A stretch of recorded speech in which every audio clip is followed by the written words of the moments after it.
ដៃខ្ញុំកាន់ជក់ជ្រលក់ទឹកថ្នាំគូវៀងប្រចាំជារៀងរាល់ថ្ងៃ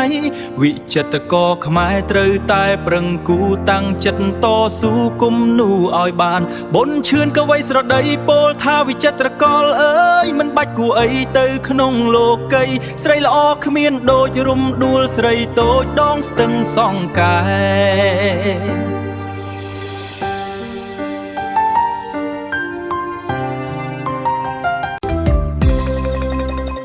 មិនដូចកវីស្រដីពោលទេវិចិត្រករខ្មែរសូមបដិសេធគំនូកេណោអប្សរអប្សរា